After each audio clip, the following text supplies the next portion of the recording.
Good morning. Good morning. How the devil are you doing this fine day? Hope you're all fit and well. Rather less dapper today, I'm afraid. I'm not going anywhere today, so I've gone for a festive red to hopefully brighten your mornings a little bit. Do you want to say good morning to Tom Walters over on Instagram, to Marky Ellison as well, also to Ken Hatcher, who has just joined us, to Dan Cullen, who has also just joined us. Morning, gentlemen, and, well, probably ladies as well.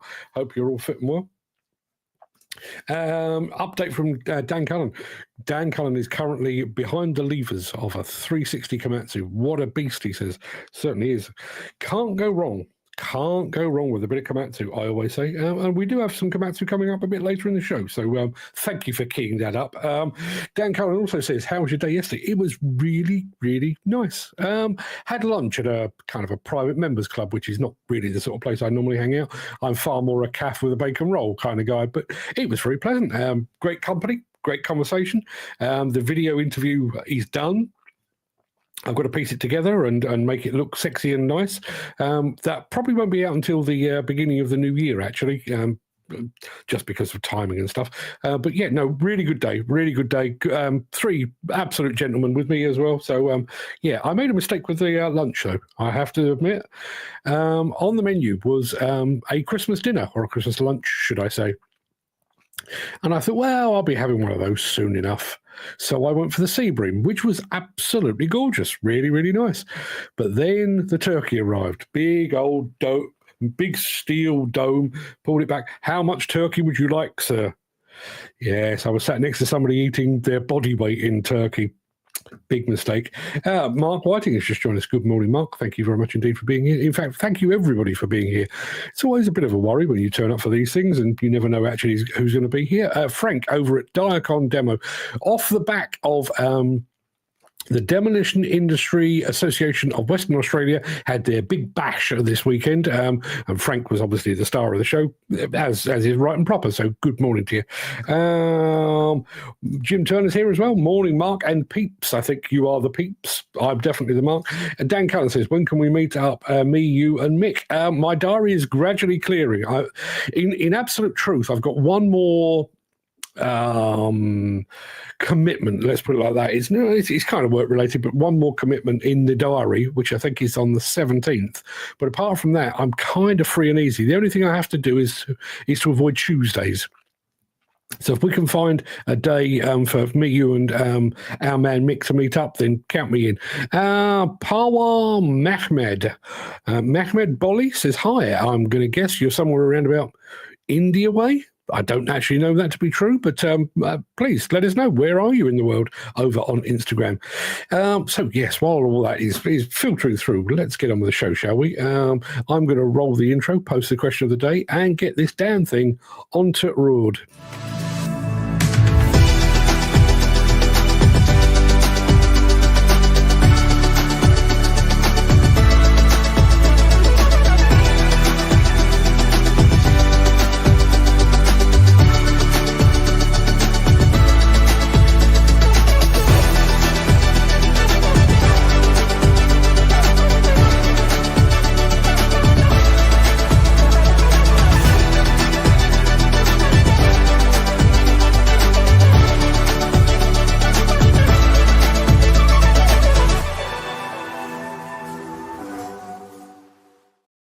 In answer to Dan Cullen, he says it'll be a Saturday if it suits. Possibly. The only problem with Saturdays is I collect my father-in-law from his dialysis treatment on a Saturday afternoon. So if we do meet up on a Saturday, a couple of hours top whack, and then I'll have to dive off. But keep me posted.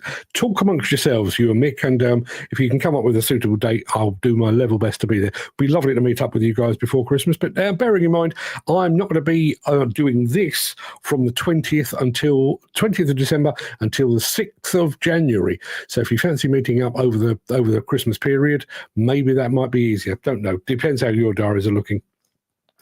Chris Ford is here as well. Morning, good guys. Dig deep and cast wide. He says philosophically. Good morning, Chris. Thank you very much indeed for joining us. It is, did I post the question of the day? I don't think I did. Let me do that right away. It is Tuesday, the 10th of December. Welcome to the Breakfast Show. I am your host, Mark Anthony, the Walrus of Demolition. In today's show, Liebherr gets dynamic with compaction from on high. some film this is.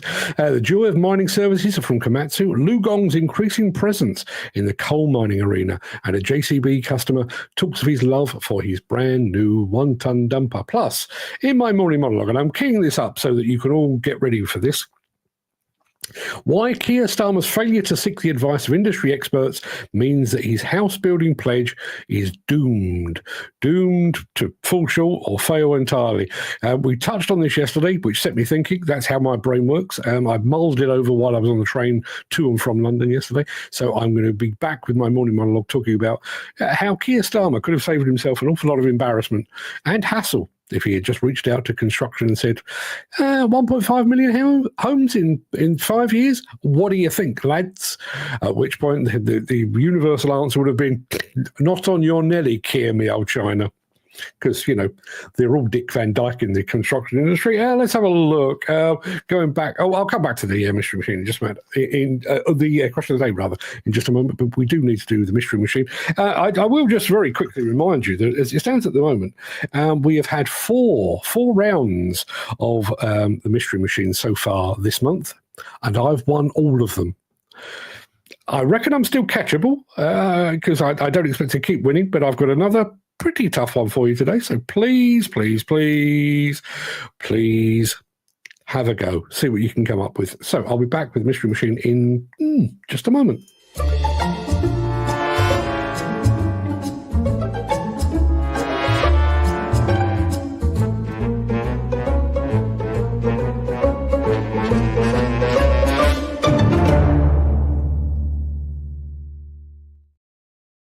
Yeah, I must admit, I played fast and loose with the rules yesterday, and I did have a machine that was either built in China or in Russia. I can't actually remember which, and I know it was very difficult. Today is from closer to home, and it is a brand that I think you will all know. Maybe not the most familiar machine, though. So I don't know if that's a clue or not. So here is what you've got to work with. As I don't even know if I need to explain the rules anymore, I am looking for you to identify the name or the make and the model of that machine. There are no clues because, it's a bit too early for clues, but see what you can come up with on all of that. While you're figuring that out, I will quickly remind you of our question of the day, although we've already had some answers on it. Here it comes.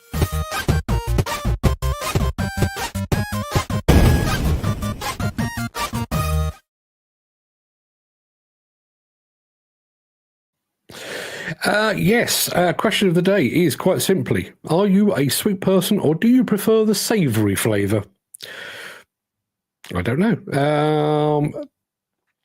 I just had a message from Frank D'Angelo over at Dark on Demo in Australia. He's been elected president for the DIAWA, which is the Demolition Industry Association of Western Australia.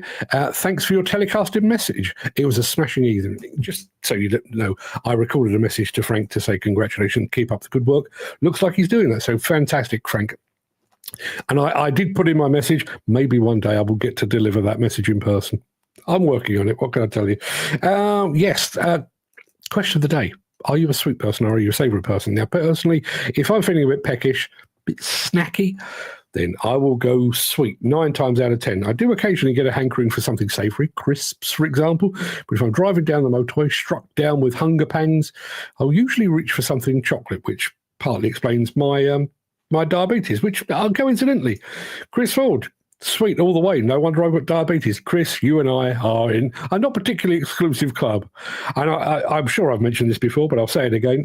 When I was diagnosed with diabetes, I was actually diagnosed as a result of my my coming together with a brick on a demolition site when I was hit in the face and stuff. But I won't bore you. You all know the story. But I was taken to hospital, blood tests and everything else. And they said, you do realise you're diabetic? And I said, don't be so daft.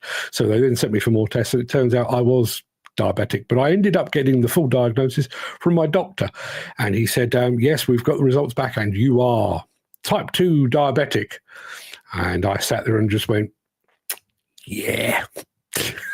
A lifetime of chocoholism came home to roost. I wasn't expecting it, but it didn't come as a huge surprise. So keep those guesses, or keep those coming in. Ken Hatcher is very much down the sweet line as well. Jim Turner says preferably both, but if only one, it has to be savoury.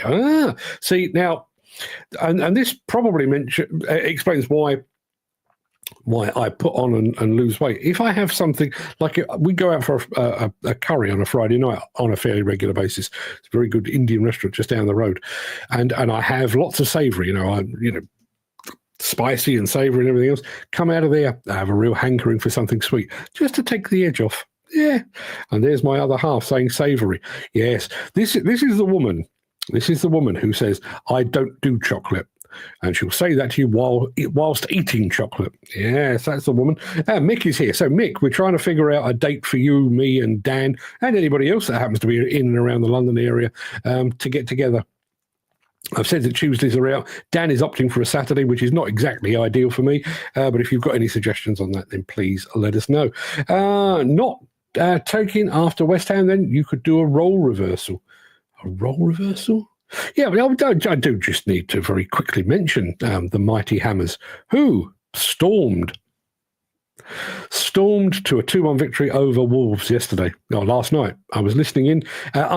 How's this for bad fortune? And I realise that Mick will probably laugh at me for this because he's everything that a West Ham fan isn't. One of my mates is a season ticket holder at the London Stadium. I got on a train from London back to Surrey. I was about, 2 stops into a 10-stop journey when I got a message saying, my son can't make the game tonight. If you fancy it, I'm going to be leaving home at 6 o'clock, get the train back into London to go and see West Ham. By the time I got back home, it was 6:15, so I'd already missed that, and I missed it. So, yeah, you are. Yeah, I knew Mick would pick up on that. Stormed. Well, we did have a goal disallowed. I mean, we won 2-1, but we did have a goal disallowed. Although, by the sound of it, we were very lucky to escape without giving away a penalty. But that's a whole other story. Now, Mystery Machine. What do we got here? We've got Dan Cullen reckons it could be a Whacker-Neuson Spider 360. It's not. He also reckons that it could be a Minzy Muck M545. It's not one of those. Let me show you just a smidge more. There you are. In fact, there's 2 smidges. There you are. That's what you've got.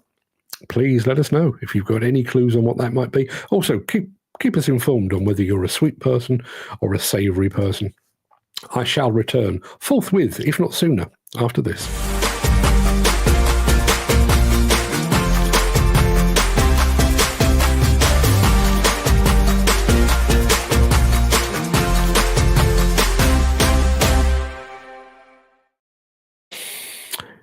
Dynamic compaction. It's a fancy name for holding a sodding great weight up into the air and dropping it onto the ground below. But when Liebherr does it, it don't half look good.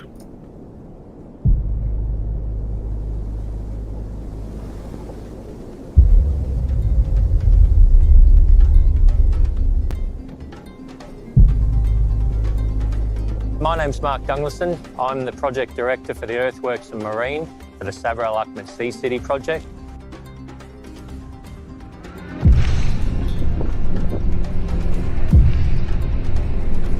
The project is essentially a waterways development where we are creating fingers and lagoons for residential chalets. There's commercial developments, marinas, all on reclaimed land, which is a land-based construction technique. Rather than reclaiming out into the ocean, we're excavating back in through the Sabca areas, which is a near coastal environment.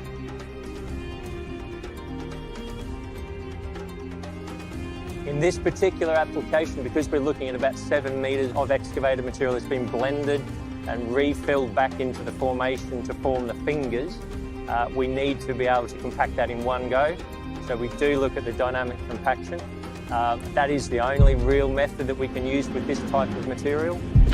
We found the HS was useful, again, because its flexibility between the dynamic compaction, the drag line operations that we have to do, the orange peel, the grab situations where we're building groins and rock structures. They are a very robust equipment for this environment. So we've actually found over the last 18 years, then they've been doing predominantly DC. We deliver here more than 15 machines from the past till now. And we have here also the 855, which is delivered in 2003. And this crane now have more than 70,000 working hours. And all crane is working at the moment for dynamic compaction in the very, very harsh environmental, in a very high temperature, which is around 50 degrees. I'm Ahmed Fikri, the workshop manager. I'm taking care of maintenance and service of all Al Kuwait fleet. Well, Kuwait is well known for the hottest spot on earth. And we are operating in a desert location which has no ways whatsoever to prevent the machine from getting sandstorms and difficult weather. In addition, we also work 24 hours, 7 days a week. Well, Liebherr has been always leading in the field, and they are the innovative partner all the time, and they have been also all the time with us.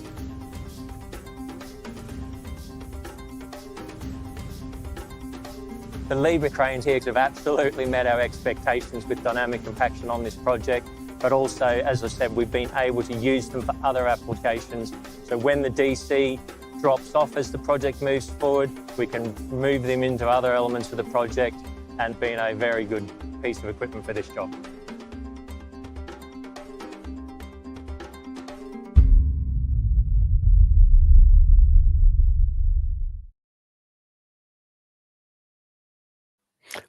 Love to listen to that. Superb stuff. Mick's just said, now, this must be very painful for Mick to say, because Mick, being a Millwall supporter, he has a deep and kind of explainable hatred for all things West Ham. But he says, one thing, mate, glad Michail Antonio is okay. He is our striker who has been involved in a car accident, very sadly. Must have been doing some speed to do the damage he did. It did look like it, didn't it? Yeah, I don't know. Apparently, I know a friend of mine was telling me that apparently he's had a car crash before in a Lamborghini, possibly.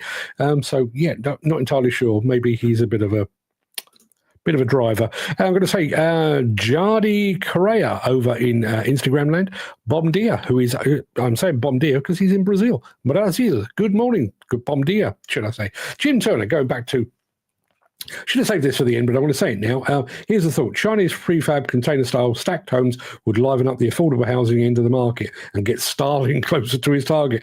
I bloody hope not, as one, they aren't British-made, and secondly, they are soulless mass apartments, which defeats the whole point of the flexibility of modular homes. Now, just to let you know, obviously Jim is a big advocate for modular homes. He's also an advocate for modular machines as well. So I've just updated his button. While he was talking, I've updated his button. So when I say good morning to Jim, it used to say good morning Jim Tunes Turner, because he used to just write tune if he liked the music we were playing. I've changed it. It now reads thusly: good morning modular Jim Turner. Yes, I can do these things on the fly. Now back to our mystery machine. I will tell you, Dan Cullen, you are in the right ballpark, but you're not right. He has gone for Liebherr L556 shovel. It is not. It is not an L506. It's not a 507 either. It's not a 508. It's not a 509. However, you're in the right ballpark. Chris Ford is saying a Bray PS5000 loading shovel. It is not one of those. Mick Norton has just joined us. Good morning, Mick. Glad to see you here. Let me show you a smidgen more. There you are. As I say, Dan Cullen is in the right ballpark with his guesses, or his multiple guesses on Liebherr, but he hasn't got the right model yet. Keep the guesses coming. While you're doing that, that gives me time to do this. If you are enjoying this episode, please consider supporting the show. You can leave us a tip at buymeacoffee.com/demolition news. Yeah, here in the UK, we've obviously seen LiuGong making some major inroads into the UK demolition industry. Elsewhere in the world, they're making similar inroads, only they're doing so in coal.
Mick says, LiuGong reminds me of the song Things Can Only Get Better.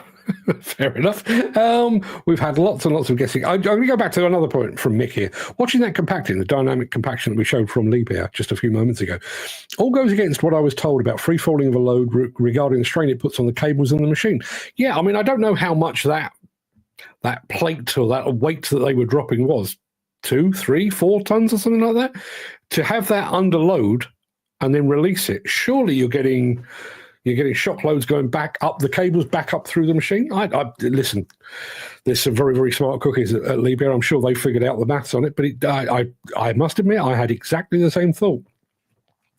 Take that away, bring back the mystery machine, because it does appear to have you all stumped. Dan Cullen is going for the Liebherr L518. He's also gone for the L546. He's also gone for the L556 X Power and the 580 X Power. Chris Ford is in a similar mind with the L550. It is none of those things. You've got the right manufacturer. You kind of got the wrong model, though. Here's a little bit more. Does that help at all? I can see where you're coming from, but it's not what you think it is. It really isn't. I know I'll save it for just a moment because we've got a couple more films coming up. We will be right back in just a moment with a man who loves his new 1-ton dumper from JCB.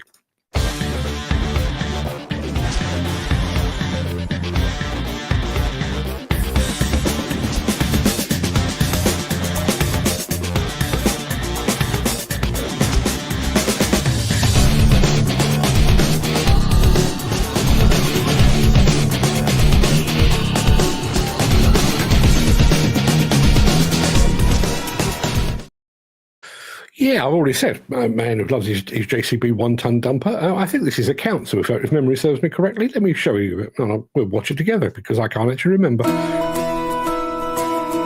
The performance and the reliability of the machine in terms of general use is equivalent to a diesel. It performs every task we ask of it, and reliability-wise, as we'd expect with a JCB brand, it's been very reliable. Being powered by batteries is silent, so that lends itself to the cemetery environment. I'm Simon Woodall. I'm a team operations manager within BCP Council.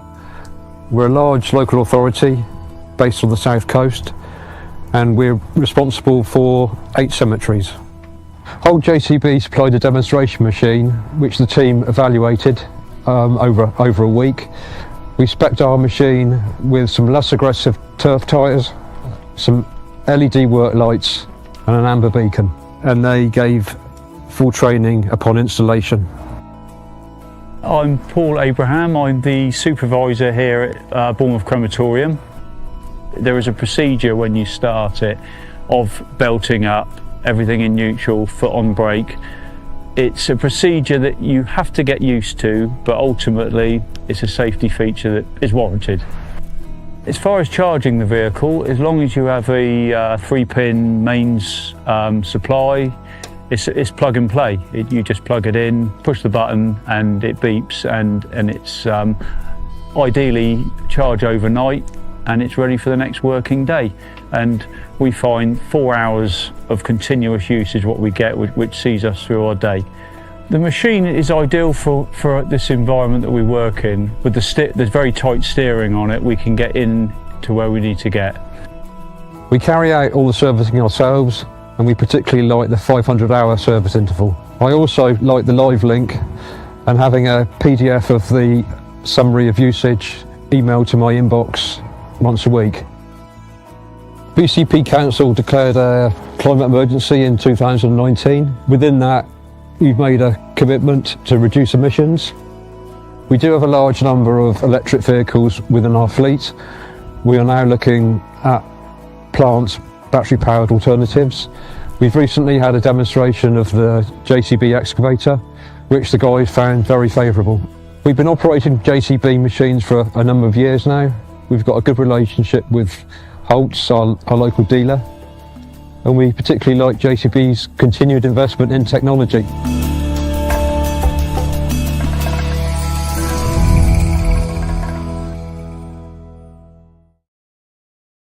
Okay, stand by for dad jokes. That cemetery that you just saw, I know it very well. It is in the dead centre of town. People are dying to get in there. Just saying. Jim Turner says, didn't they ought to have a steam-driven battery charger, seeing as they're making plenty of heat on a daily basis? Good question. Mick says, that's put me in a better mood. Cheers, mate. At my age, I don't need to see how they're going to dump me in the ground. Happy bleeding Christmas. My apologies. Gary Muirhead. I thought he was here already. He's just arrived. Morning, Gary. I hope you're fitting well, my friend. Going back to our mystery machine, which looks a lot like that. Yeah, I'm telling you now, fellas, you're not listening to what I'm saying. It is most definitely a Liebherr, but it is not what you think it is. It is not a 538. It's not a 514. It's not a 576. It's not a 507. It's none of those things. Let me show you a smidgen more. Does that cab help? That cab is not strictly a wheel loader cab. Let me just leave it at that. And we're going back to Mick Norton because we were talking about all things coal earlier. The zero-emission zealots have now denied us access to some of the richest coal seam deposits in Western Europe. One day we'll return to Old King coal. We'll have no option. And Jim Turner echoes that and says, well, Mick, after World War III and everything is fucked, at least whoever is left here will have plenty of coal left to get humanity back on its feet. Yeah, we shall see. And we've just been joined. I'm fairly sure it's not that one, but somebody over on Instagram has just joined us, and their name is Roy Hodgson. I'm pretty sure that is not the Crystal Palace or the former Crystal Palace manager, but hey, it might be. I know he's a big fan of this. Jim Turner reckons that could be a telehandler cab. Could it be? Yeah. Well, I'll tell you now. It could be. Need a make and a model, though? And Dan Cullen is straight in with Liebherr T32-7. It's not. But you're a hell of a lot closer than you have been for the rest of the show. One more film to bring you, which will be right back after this. Since the finance bill came into effect in April, the construction industry has seen a surge of fuel thefts. The rising cost of living has placed an additional risk of theft by employees and contractors, as well as opportunistic thieves. By using diesel dye and placing warnings of its use, you are sending a clear message that this is your fuel.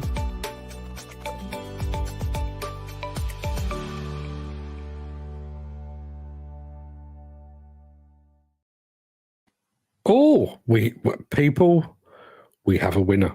We have a winner. Now, Dan Cullen has gone for the Liebherr T32-7. It's not. He's also gone for the T46. It is not. He's gone for the T36-7. It's not. He's gone for the T55-7. It is not. However, you know that fellow that always claims he is holding, how strong he is because he is holding up the entire league table? Not any longer. Chris Ford. It is indeed a Liebherr T33-10. And just to prove it, I can show it to you. There you are. Chris Ford. Let me write the CF initials in my league table. So the league table for December 2024 now reads Mark Anthony, 12 points. Chris Ford, 3 points. Everyone else, nil point. Congratulations, Chris. Well done, my friend. That's absolutely top work, that is. I've already played the doodly, haven't I? So, yeah, we're going to go straight over to Komatsu Field Service. Doesn't need any real introduction. I'll just play it for you.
Going underground with Komatsu.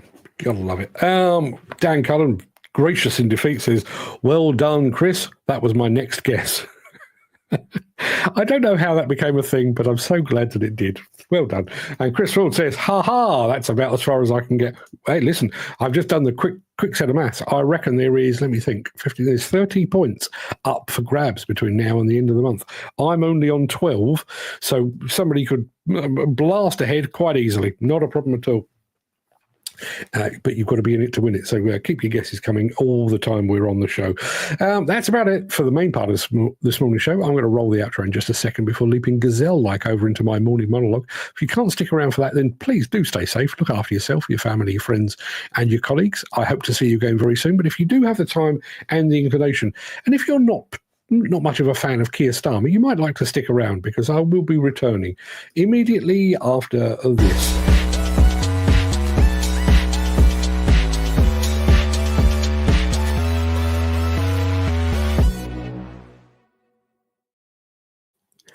Steve Jobs is widely credited with the creation of the iPhone. Now, there's no question that Jobs was super smart, but the truth is he was merely the visionary. He didn't take himself away to study telecommunications, app development, lens manufacturing, or audio engineering. Instead, he assembled a team of experts from each of these fields and many more besides. As Jobs himself once said, it doesn't make sense to hire smart people and tell them what to do. We hire smart people so they can tell us what to do. Similarly, Elon Musk might be one smart cookie, even if I do question his political ethics and his ambitions. But he didn't create the Tesla car alone.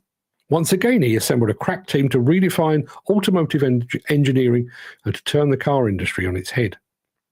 In both instances, even while they were pushing the design envelope beyond previous limits, both Jobs and Musk needed guidance on what was possible, achievable, and practical. And in each instance, they sought the guidance from leaders in their various fields. Now let's look at Keir Starmer's pledge to build 1.5 million new homes in the next 5 years. From a PR and optics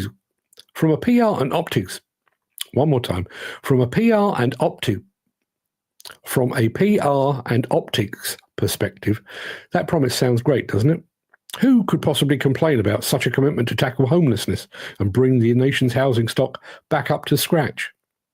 There's an issue, however, because unlike Steve Jobs and Elon Musk, Starmer's pledge is all vision and apparently no expertise. In a letter to the editor of the Independent newspaper, a man called Graham Kelly summed up the feelings of those in the construction trenches. He says, after a lifetime in house building, construction generally, and finally construction education, I can categorically state that Starmer's target of building 1.5 million houses in the next 5 years is impossible. Our existing resources in the industry would need to be doubled. The number of tradespeople, technical, management, and professional staff have collapsed over my lifetime. The existing infrastructure of training and technical education was destroyed at the altar of degree education, regardless of the implications. That's a view that's echoed by David McMaster, Associate Director at Chartered Surveyors Aldridge. He said, it is laudable that the government wants to build these new homes. No one could really argue that. But is it not alarming that the Labour Party made these promises either without sound research into the obvious challenges of such a big project, or was this a pledge they knew they could not deliver? Having apparently failed to consult those within the construction sector about the viability of his grand plan, Keir Starmer seems blissfully unaware of the glaring blind spots in his vision. He seems unaware that many of his planned 1.5 million homes could find themselves stuck in a planning system that is seemingly designed to prevent construction. He seems unaware of the lack of skilled workers currently within the construction sector. Lord alone knows who he thinks is going to build all these houses. He seems to be unaware that every house will need energy, water, sewage, roads. The residents of those new houses will also require schools, hospitals, doctors' surgeries, and retail stores where they can buy their food. Now, perhaps most telling of all, he seems to be totally unaware of the house building sector's track record. Even if the industry manages to build as many homes as it did during the peak periods over the past 70 years, we will still fall a good 400,000 short of his 1.5 million target. Sadly, all of that typifies modern government and their think tanks, their spin doctors, and their vote-winning strategists. Now, everyone in construction has an opinion. In most cases, you don't even need to ask for it. They'll just tell you. There are 2.5 million people in the UK construction industry, all of them at the end of a telephone line, all of them quite capable of telling Keir Starmer and his cohorts the errors of their ways and the faults in their calculations. The newly formed Labour government could easily have seconded a team of industry experts from across the construction and house building sector, but they didn't. Which makes me think that the pledge of 1.5 million new homes in 5 years was not a promise they had any intention of fulfilling. It was merely a pre-election lever to make sure that Keir Starmer moved into number 10 Downing Street. Over to the chat. Let's see what you're all saying. Alex Latham says, morning all, sorry I'm late to the party. Oh, Alex, the things you've missed. I was handing out £5 notes earlier and there were dancing girls. There was none of those things. You know that. Jim Turner says, yep, a great leader knows exactly what they want and they get the best people around them to help them deliver that vision to reality. Funnily enough, I'm writing something which may be tomorrow's morning monologue. It was part of one of the things I was talking about yesterday. There seems to be this desire to take credit for the work of others.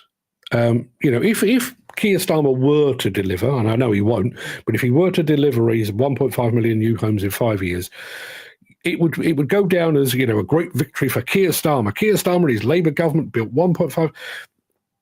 Keir Starmer, his Labour government didn't build fuck all.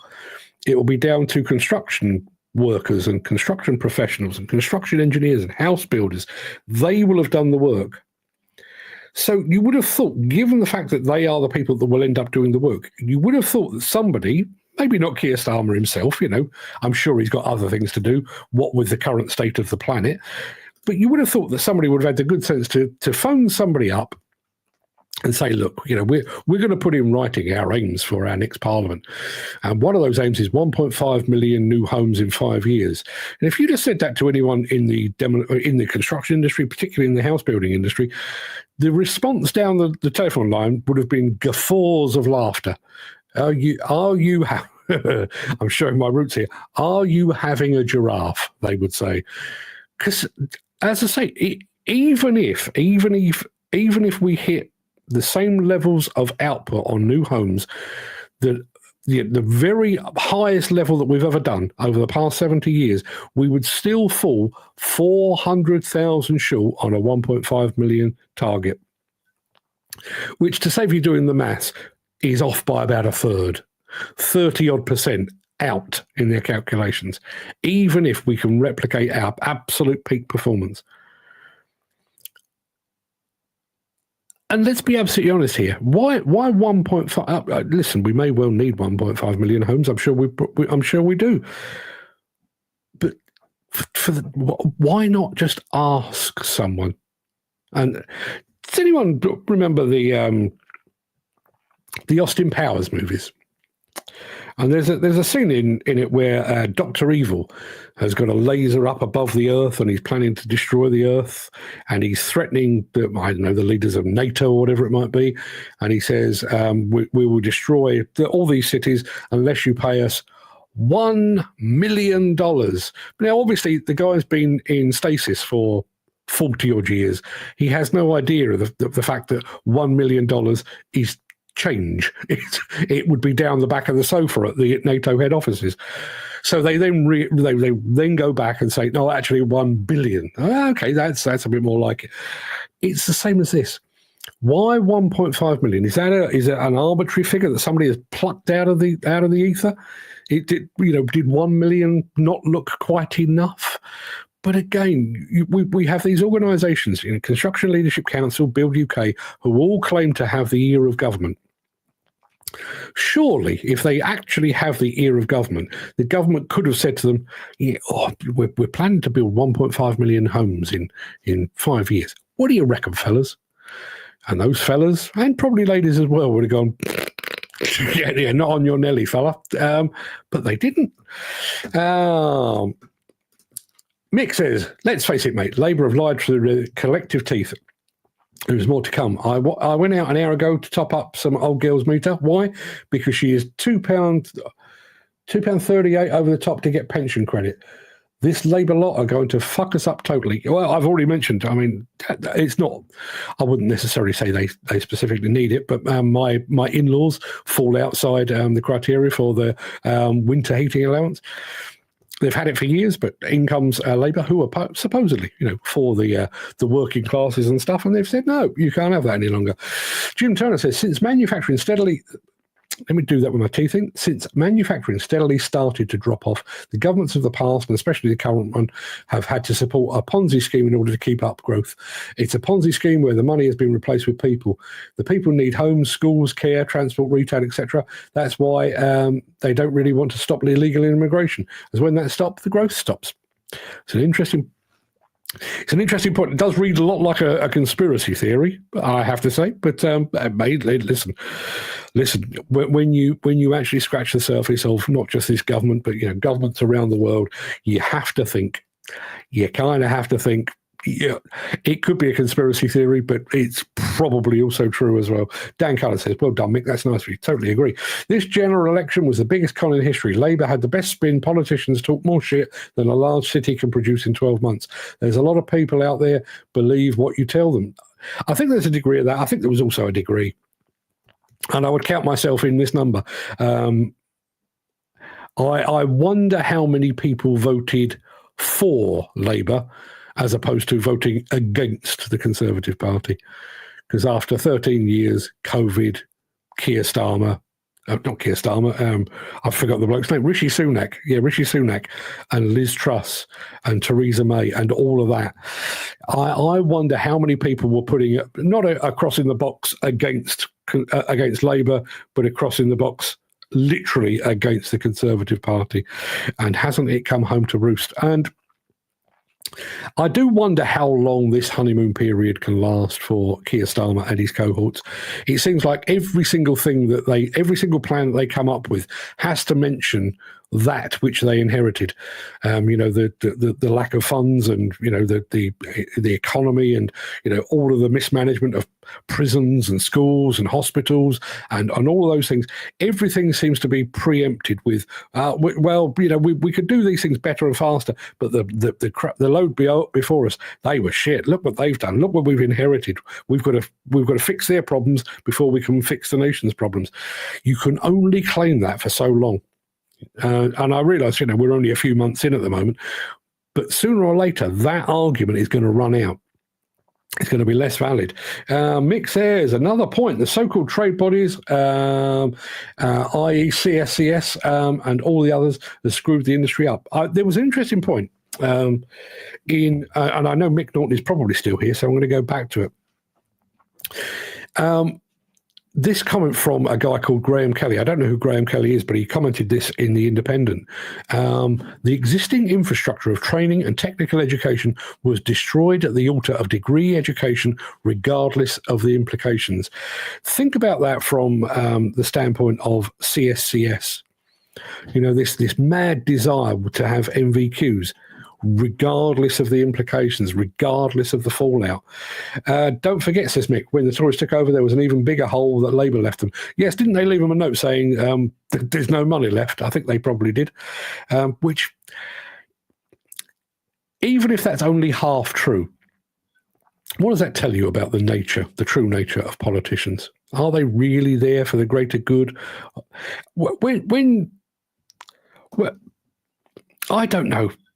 I don't watch it very often, but when I do occasionally stumble across PMQs, Prime Minister's Questions, on a Thursday, setting aside the whole order and all that tosh and all the traditional stuff that just makes it impenetrable to anyone that was born in the last 100 years, but even setting aside all of that, it all seems now to be geared to theatre and point scoring. It's not, I'm going to deliver a valid political point that might change the direction of whatever we're doing. It is purely Keir Starmer having a pop at whoever's sat opposite him in the House, or that person having a pop at Keir Starmer. There's no actual political debate. It's, look how clever I am saying this thing that vaguely insults the honourable person sat opposite me. What does that even fucking mean? What does that do for the greater the greater good of the nation? It does nothing. It does nothing. You know, and you then get the political analysts on Sky and BBC. Oh, you know, it was a good day for Keir Starmer. He landed a couple of body blows on Rishi Sunak with his deft conversation. Bollocks! It's made no difference at all. We've still got a woman up the road here from our man. Where is it? He's here somewhere. There we are, our Mick. You know, for all of the body blows that Keir Starmer has landed, we've got an old lady there who's got £2.38, not enough so she can get pension credit. Yeah, well done on that. Well done on using a deft turn of phrase against Rishi Sunak. Meanwhile, there's an old lady freezing her bits off. Congratulations. You should be very proud. Last point, as I said before, where the hell are they going to get the labour from? Even if they push the apprentice schemes, it would take 4 to 5 years to train them up. Yeah, well, bearing in mind that is 4 to 5 years to train them up. We already know we've got a shortfall in our labour force. I would also point out that the CITB, who are equally good at conjuring figures out of the air, they said that we needed 250,000 new construction workers within the next decade. That was before Keir Starmer came up with his 1.5 million new homes.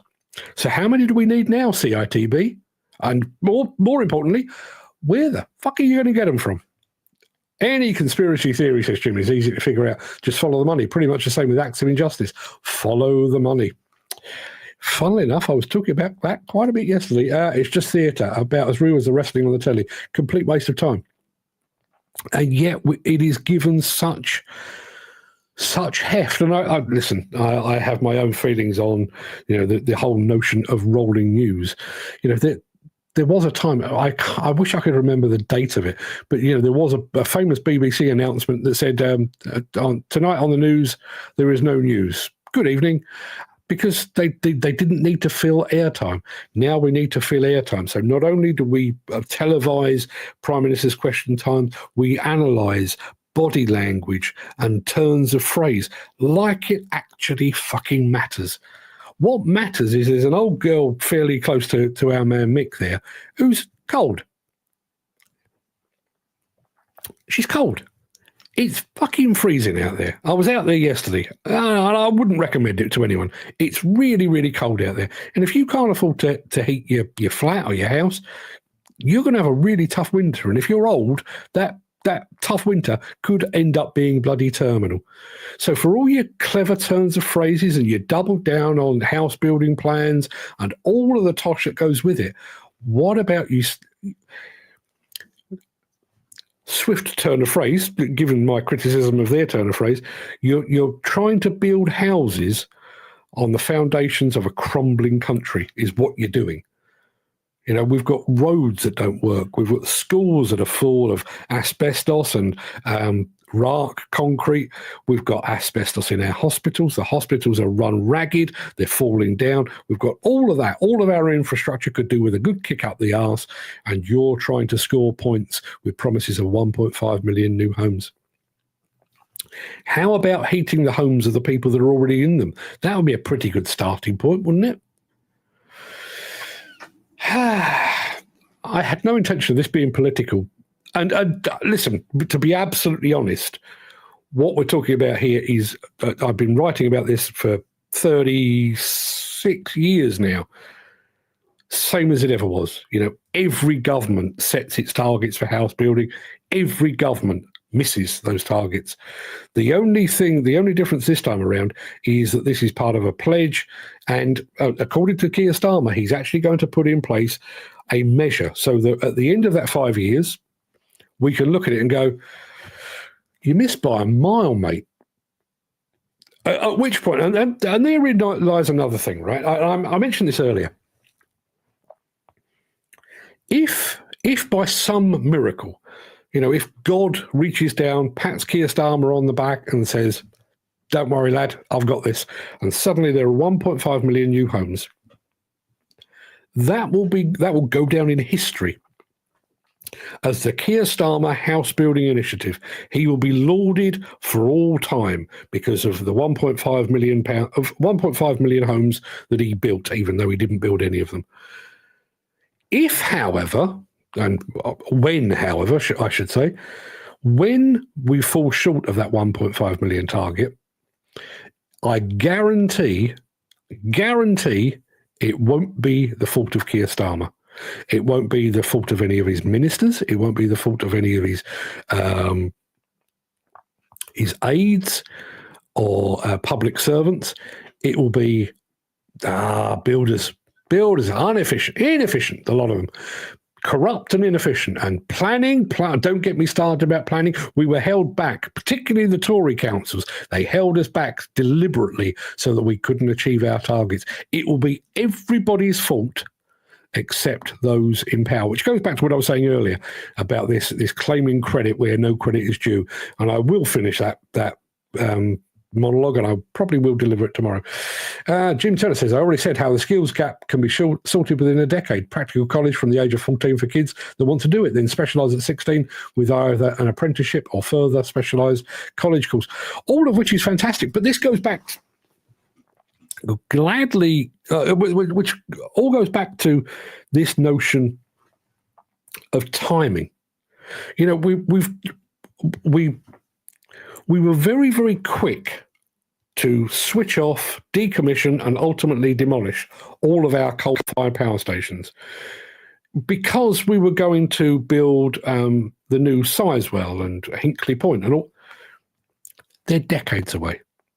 We've got exactly the same thing here.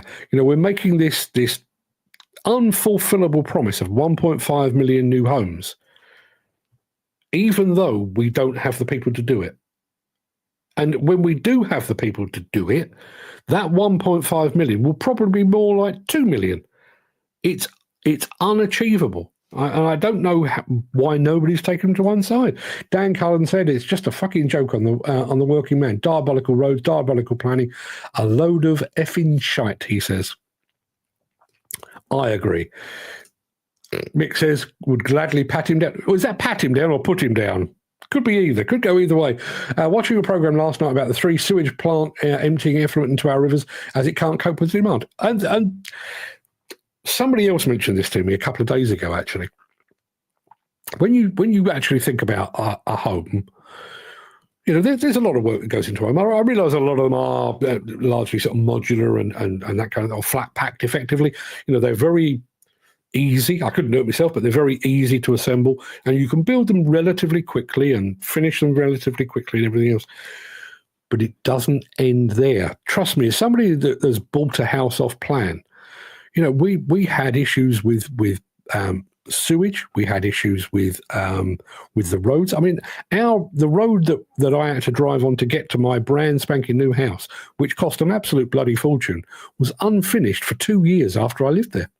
And it was another year after that the council finally adopted it and started to sweep it, by which time it was in an awful bloody state. I keep saying this about all things sustainability because there is this mad desire to do things in probably from all the right reasons. We must save the planet, we must reduce carbon emissions, we must be more sustainable. All of which I am 100% behind, but you can't do that without being aware of the knock-on effect. We've talked about it with, for example, with electric machines. Electric machines, I'm a firm believer. I think they're a fantastic thing, but there will be knock-on effects. There will be a loss in productivity because they have to be recharged. You've also got the issues with disposal of the batteries and so on down the line. You've got to think beyond. And even if As I say, God reaches down, pats Keir Starmer on the... There you go, there's your 1.5 million new homes, all of which are going to feed into a sewage system that is already busting at the seams. And who, frankly, who would want to live in a country that is so poorly maintained? Yes, you've got 1.5 million new homes, but your rivers and your canals and your lakes are filled with shit. Who wants to live there? Oh, Mick says, Dan, if what I heard about London's super sewer, it'll be full to brim in a week. Yeah. I've heard the same things. I wonder if this is the M25 all over again. It was the M25 famously was I think it was designed late 50s, early 60s. It took so long to get through planning and approval and compulsory purchase orders of land and everything else that it wasn't it wasn't built until I think work started initially in the 70s. It was finally built in the 80s and has been extended basically ever since. Because the whole thing was designed long before anybody, there weren't back in the day, back in the 60s, there were very few households that had 2, 3, 4, 5 cars. Now they are. Children drive, women drive. That's the way of the world. And I wonder about this sewage thing. Are we taking into account the influx of immigrants? Are we taking into account, the rise in population levels? Has that all been taken into account? And they're giving our money away to illegals that come on boats. I don't listen. I don't. I get less excited about that. I'm still one of those that thinks most of the people that have risked the channel are doing so for a bloody good reason. And fair play to them. I'd do exactly the same if the boot was on the other foot. But why do we need 1.5 million new homes? How many of those are going to migrants? Is that right? Particularly when it's that time of year, and I must admit, there's a line. Forgive me, I'm going to go off slightly at a tangent. There's a line in a song by George Michael called "Praying for Time," and the line is, "Charity is a coat you wear twice a year." And I have to be honest. I'm guilty of that. I'm very guilty of that. I tend to think of particularly homeless people, but also, young families, not a lot of money, kids going without at Christmas time. And I do think of that around about that time. And I don't know, should we not be looking after our own? I know we've got a couple of ex-military people here, people that have served their country and they're sleeping on the streets. There's no way that's right. And if some of those 1.5 million homes went to those people, Keir, give me a call. I'll help build one of the fuckers if you like. I don't, if that's what it takes, then absolutely fine and dandy. But you kind of got you have a duty of care to yourselves, as a nation. That's where your responsibility lies. And as a global player, I do appreciate the fact that, we bail countries out financially and militarily and so on down the line. But surely your top priority, your primary objective should be looking after your own. If there's anything left at the end of the day, fine, then give a leg up to somebody that's not doing quite so well. I always say this, think about politics as just regular people, but bigger. If I've got enough money left at the end of the year, at the end of the week, at the end of the month, I've fed my family, I've paid the mortgage and all the things, food on the table, all my bills are paid. If I've got a bit left over and I'm walking past somebody that's, begging on the street, there you go, not a problem. If I can't pay my mortgage, if I can't put food on my family's table, as much as I'd like to help you, mate, I can't. Mick says, with a bit of luck, the Syrians will be sent back now. Assad has done a bunk. Yes, hasn't he just? Hasn't he just? Can't help thinking there's going to be bigger fallout from that one, though. Another question is, how do they call a 2-bed flat at 2.5k a month affordable? The 3-bed house, 500 grand. No ordinary man can afford that. Well, I think we touched on that yesterday, and that does vary from place to place. But, you know, we also touched on this loophole that has been created with converting former office blocks into residential, in that they don't need to be affordable. There's no requirement for them to be affordable. So we can create all those houses, but they're going to be fetching top dollar. And if they're fetching top dollar, that tends to have the effect of gentrifying the area in which they are, because it will all be hipster bars and restaurants and everything else. Local people can't afford to live there, and so it just drives those out as well. If enough people will buy at inflated prices, the price will continue to rise. Yeah, sad but true. That's how inflation works. Jim Turner says, every time we get a good dollop of weather, we get... Oh, excuse me. Every time we get a good dollop of weather, we get flooding. More houses means more flooding. Easily sorted by paying landowners to have their land temporarily flooded as the river levels rise. It really isn't rocket science. These regular flood areas could also have a hydroelectric power generation, so as the water steadily re-entered the river, it would be earning money by making electricity. Yeah. Yeah. And bearing in mind, we know, we all know where floodplains exist. And this isn't a floodplain, okay? When I grew up in top end of Sutton in Surrey. And there was a little path through the woods.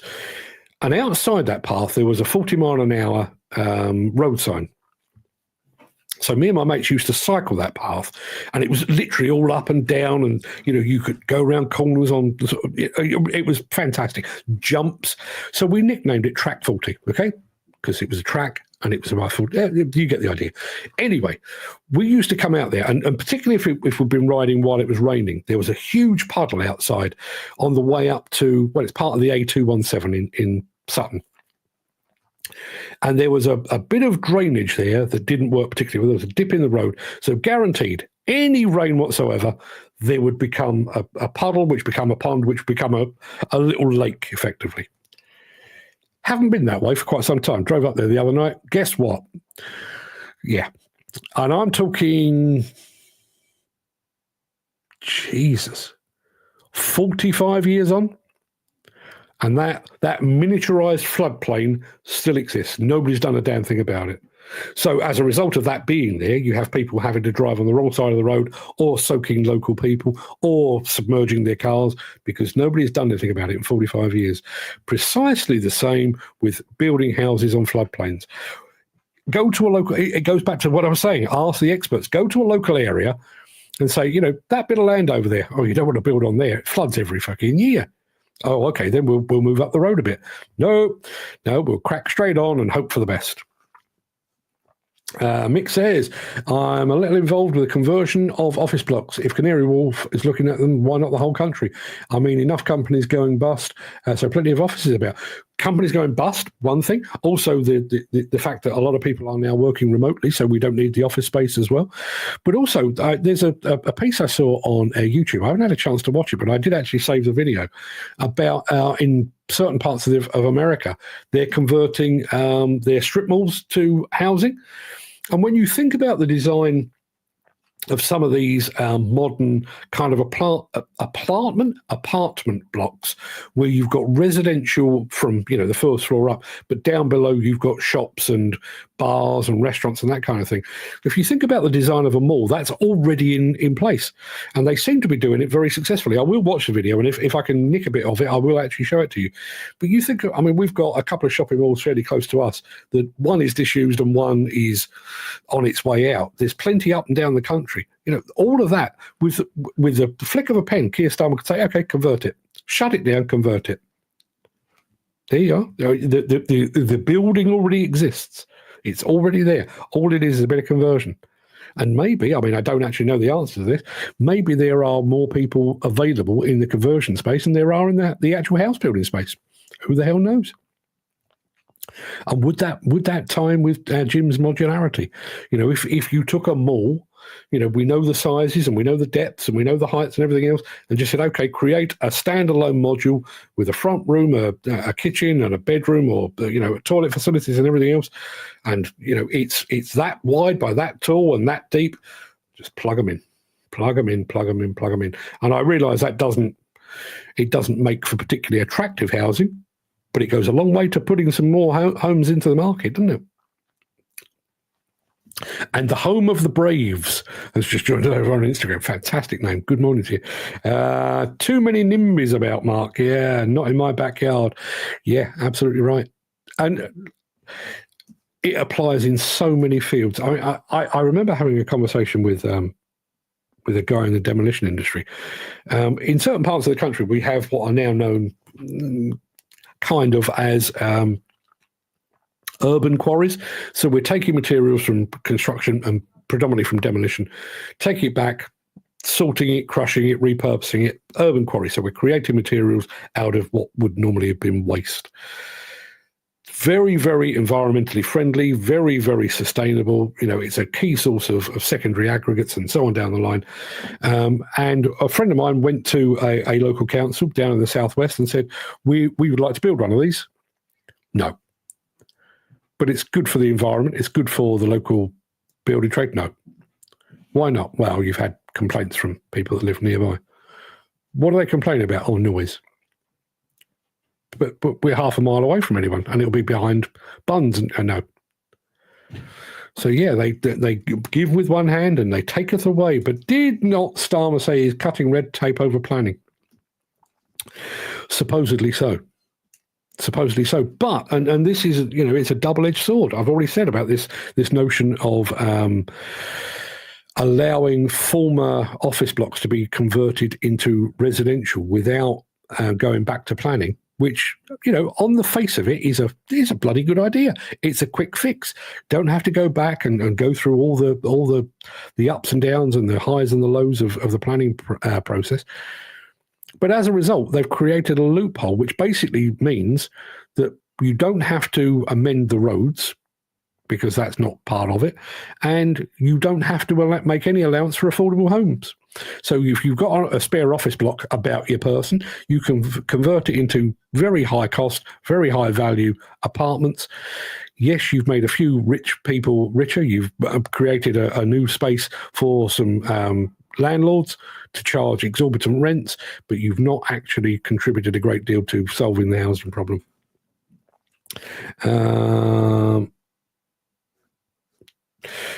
Have a lovely day, guys. Mick, I'll call you, see when suits you.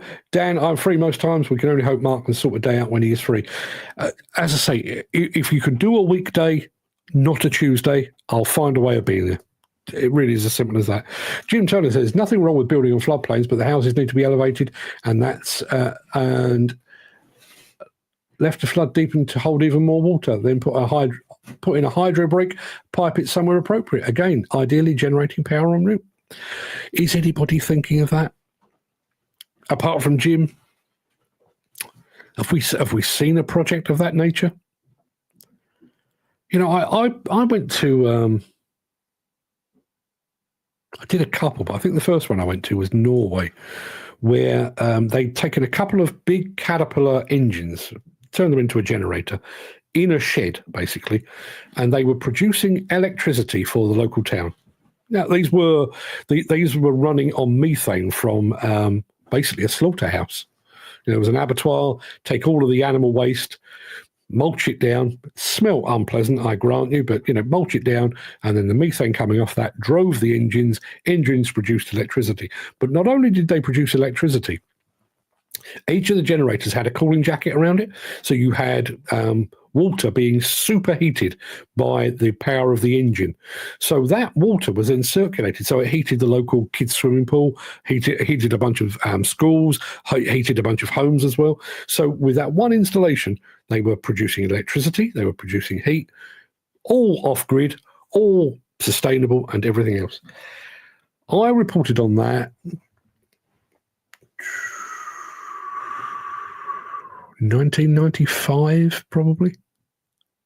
To the best of my knowledge, that's not been replicated in this country at all, 30 years later. What does that tell you? There you are. Anyway, enough, people, enough. I can feel I don't know about you, but I can feel a crumpet coming on. I am struck down occasionally by the need for crumpets. I'll be back here tomorrow at 10 o'clock for yet more of the same. And maybe I will do where no credit is due as my morning monologue tomorrow. I've got to finish writing it and it's got to make sense. So yeah, I'm not going to make any promises, but I'll do my best. Everybody go and have a fantastic day. Appreciate your company as always. And I'll be back 10 o'clock tomorrow with yet more of the same. Till then, everybody have a fine and splendid day.